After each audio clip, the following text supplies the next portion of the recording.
आप देख रहे हैं एफिडेविट लाइव। मैं हूं रिमशा। अब तक की प्रमुख गतिविधियों पे डालते हैं एक नजर। डॉक्टर सिपाही विवाद में हर रोज नए मामले प्रकाश में आ रहे हैं। आजाद अधिकार सेना के राष्ट्रीय अध्यक्ष और पूर्व आईपीएस अधिकारी अमिताभ ठाकुर ने कैंट थाने में अपने ऊपर दर्ज कराए हुए मुकदमे को बताया फर्जी। इंडियन रेड क्रॉस सोसाइटी द्वारा 6 रोगियों को पोषण पोटली का किया वितरण। दीनदयाल उपाध्याय गोरखपुर विश्वविद्यालय में विधि संकाय द्वारा विधि से संबंधित पोर्टल मनुपात्रा ऑनलाइन लीगल डाटाबेस का शुभारंभ। दीनदयाल उपाध्याय गोरखपुर विश्वविद्यालय पूर्वी क्षेत्र अंतर विश्वविद्यालय बैडमिंटन पुरुष व महिला प्रतियोगिता के लिए चयन प्रक्रिया की हुई शुरुआत। और अब गतिविधियां विस्तार से। डॉक्टर सिपाही विवाद में हर रोज नए मामले प्रकाश में आ रहे हैं। आजाद अधिकार सेना के राष्ट्रीय अध्यक्ष और पूर्व आईपीएस अधिकारी अमिताभ ठाकुर ने कैंट थाने में अपने ऊपर दर्ज कराए हुए मुकदमे को फर्जी बताया। उन्होंने कहा कि गेस्ट हाउस के केयर टेकर पर दबाव डालकर गेस्ट हाउस में जबरदस्ती घुसने का आरोप बेबुनियाद है। डॉक्टर सिपाही विवाद में पीड़ित सिपाही की ओर से एफआईआर दर्ज कराए जाने के प्रयासों के क्रम में कल मेरे गोरखपुर जाने पर जिस प्रकार मुझे अवैध ढंग से नज़रबंद रखा गया और उसके बाद मुझ पर गेस्ट हाउस में ज़बरदस्ती घुसने का फर्जी मुकदमा दर्ज कराया गया, वह निश्चित रूप से उच्च स्तरीय राजनीतिक दबाव में किया गया एक अत्यंत निंदनीय आचरण है।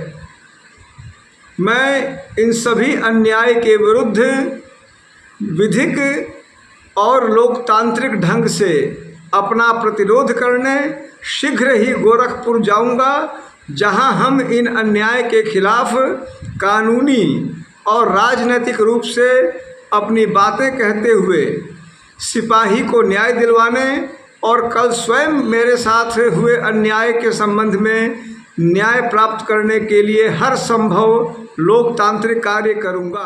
इसी क्रम में कांग्रेस पार्टी की जिलाध्यक्ष निर्मला पासवान ने टाउन हॉल स्थित गांधी प्रतिमा के समक्ष धरना देकर घटना में संलिप्त दोषियों के खिलाफ कार्रवाई की मांग की है। एक पीड़ित सिपाही की औरत जो रो रो करके न्याय मांग रही है, आज न्याय की दर पे भटक रही है, लेकिन उसे न्याय नहीं मिला। 72 घंटा का समय दिया गया था, अभी तक के न्याय नहीं मिला, जिसको लेकर के हम कांग्रेस पार्टी के लोग गांधी प्रतिमा पे और निश्चितकालीन धरना को लेकर के बैठे हुए हैं। और जब तक न्याय नहीं मिलेगा तब तक इस धरने से हम उठेंगे नहीं। महानगर में डेंगू के मरीजों की संख्या बढ़ोतरी की जानकारी देते हुए जिला चिकित्सालय के वरिष्ठ चिकित्सक डॉक्टर राजेश कुमार ने लोगों से इस रोग के बचाव के उपाय बताते हुए कहा है कि बदन दर्द, तेज बुखार, सर दर्द, मांसपेशियों में खिंचाव की शिकायत है तो जिला चिकित्सालय में पहुंचकर डेंगू की निःशुल्क जांच कराई जा सकती है। डेंगू के मरीज पिछले वर्ष के तुलना में इस साल कम आए हैं। जुलाई महीना में 2 पॉजिटिव मरीज आए थे, अगस्त में 4 पॉजिटिव मरीज आए थे, सितंबर में 16 और अक्टूबर महीने में आज 16 तारीख है, अब तक करीब 17 पॉजिटिव आ गए हैं। इसमें ओपीडी और इंडोर दोनों ही मिला हुआ है।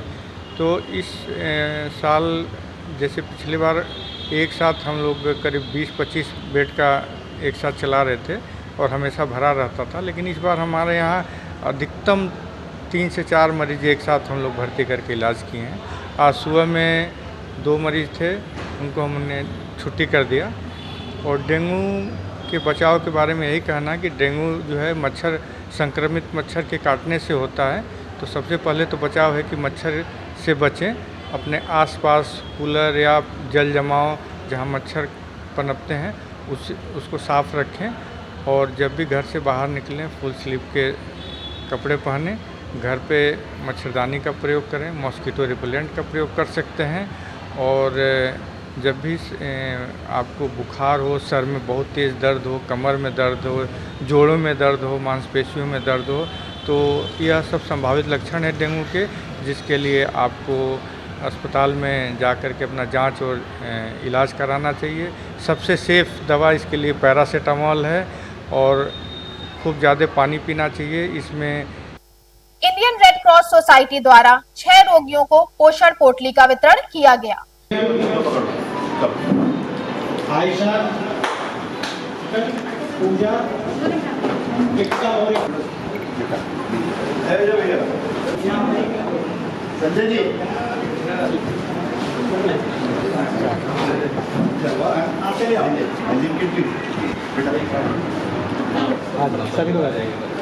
नाइन को चोरी चौराहा कार्यक्रम। लगभग 50 रोगियों को पोटली उपलब्ध कराते हुए सोसाइटी की महासचिव डॉक्टर हेमा बिंदु नायक ने कहा कि रोगियों को बेहतरीन पोषण उपलब्ध कराया जाना स्वास्थ्य के लिए अत्यंत लाभकारी है।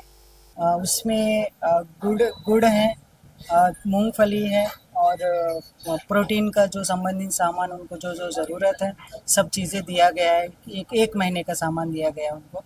इसी तरह जब तक वो ठीक नहीं होंगे उनको इसी तरह सामान दिया जाएगा। और क्योंकि कुपोषण की वजह से ही टीबी होता है और बच्चों को खास करके इंडिया में लेडीज़ को जो है कम खाना देते हैं, तो लड़कियां यहाँ हमको ज़्यादा दिख रही है। और इसी तरह आज लगता है लगभग 40-50 लोगों को पोटली वितरण किया गया है रेड क्रॉस की तरफ से। इसी तरह हम प्रदेश भर में हम कर रहे हैं। कम से कम हमारे यहाँ 30,000 से ऊपर टीबी मरीज रेड क्रॉस के द्वारा हम ठीक किए गए हैं। दीनदयाल उपाध्याय गोरखपुर विश्वविद्यालय विधि संकाय द्वारा विधि से संबंधित portal Manu Patra online legal database का शुभारंभ कुलपति प्रोफेसर पूनम टंडन ने किया।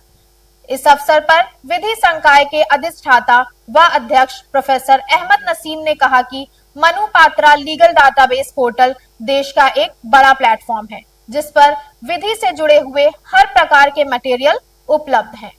देखिए, एक मनु पात्रा नाम का एक ऑनलाइन डिजिटल प्लेटफॉर्म है डेटाबेस का, जो सबसे बड़ा प्लेटफॉर्म माना जाता है भारत में, जहाँ पे लॉ से जुड़े हुए तमाम मटेरियल मौजूद होते हैं। लॉ के स्टूडेंट्स के लिए, टीचर्स के लिए और जजेस के लिए, जो भी उसको यूज़ करना चाहे। उसके अलावा भी अगर कोई यूज़ करना चाहे तो वो उसे यूज़ कर सकता है। यहाँ पे इस प्लेटफॉर्म पे एक जगह पे आपको किसी भी लॉ की फील्ड से जुड़े हुए जितने भी जजमेंट्स हैं honourable supreme court of India के या हाई कोर्ट्स के, वो आप वहाँ हासिल कर सकते हैं। उसके अलावा सारे बेयर एक्ट्स जो होते हैं, जो अधिनियम के जो बेयर एक्ट उसे कहा जाता है, जिसमें धारावार सारे प्रावधान दिए गए होते हैं, हर एक अधिनियम का आपको मिल जाएगा वहाँ पर।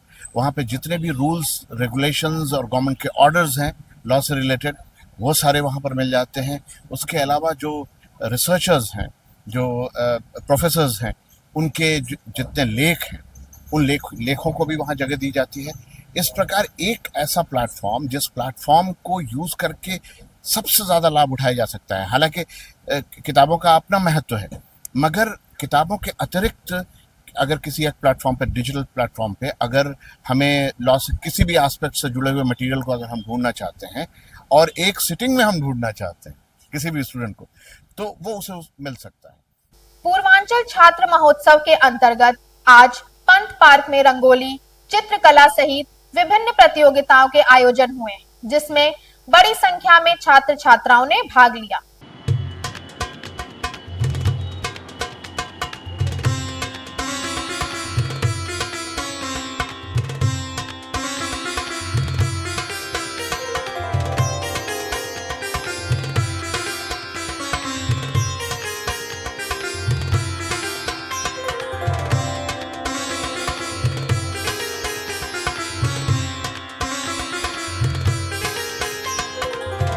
इस संबंध में नारायण दत्त पांडे ने कहा कि यह प्रतियोगिता विश्वविद्यालय के छात्रों के चौमुखी विकास में सहायक है। विश्वविद्यालय और महाविद्यालय के छात्रों की प्रतियोगिता है। इसमें शहर के सभी महाविद्यालय और विश्वविद्यालय के इसमें छात्र प्रतिभाग किए हैं। इस प्रतियोगिता जो कराई गई है, इसमें कराई गई छात्रों का विकास, छात्रों का चौमुखी विकास कराया जाए। इसमें प्रतियोगिताएं में 8-9 प्रतियोगिताएं कराई गई हैं, जैसे सामान्य ज्ञान है, रंगोली, पेंटिंग, चित्रकला, शिल्पकला, गायन, सेल्फी इत्यादि प्रकार की प्रतियोगिताएं कराई जा रही हैं। ये प्रतियोगिताएं हम लोग की एक समिति है जिसका नाम है पूर्वांचल छात्र महोत्सव, उसके तत्वाधान में कराई जा रही हैं। ठीक है। और ये समिति जो है छात्रों के, विश्वविद्यालय के छात्रों के द्वारा बनाई गई है। ये समिति छात्रों के द्वारा छात्रों के लिए बनाई गई है कि उनका जो जिस क्षेत्र में उनकी जो रुचि है उसको बढ़ावा देने के लिए दीनदयाल उपाध्याय गोरखपुर विश्वविद्यालय पूर्वी क्षेत्र अंतर विश्वविद्यालय बैडमिंटन पुरुष व महिला प्रतियोगिता के लिए चयन प्रक्रिया की शुरुआत हो गई। आगामी 22 अक्टूबर से मणिपुर में आयोजित हो रही इस प्रतियोगिता के लिए खिलाड़ियों का चयन किया जा रहा है।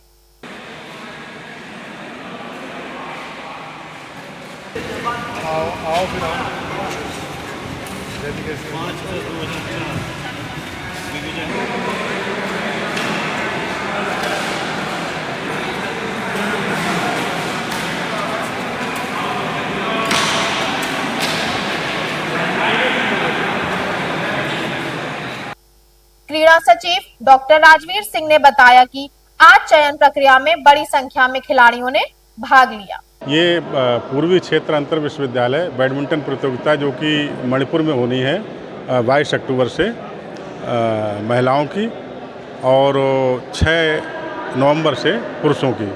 तो ये ईस्ट जोन इंटर यूनिवर्सिटी प्रतियोगिता जिसके लिए विश्वविद्यालय और संबद्ध महाविद्यालय के खिलाड़ियों का जो भी रेगुलर स्टूडेंट हैं उनका ट्रायल हो रहा है और इससे विश्वविद्यालय की टीम बनेगी जो कि ईस्ट जोन इंटर यूनिवर्सिटी प्रतियोगिता के लिए प्रतिभा करने के लिए जाएगी।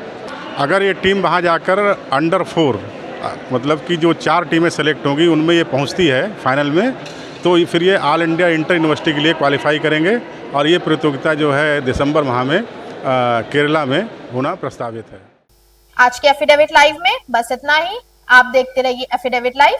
धन्यवाद।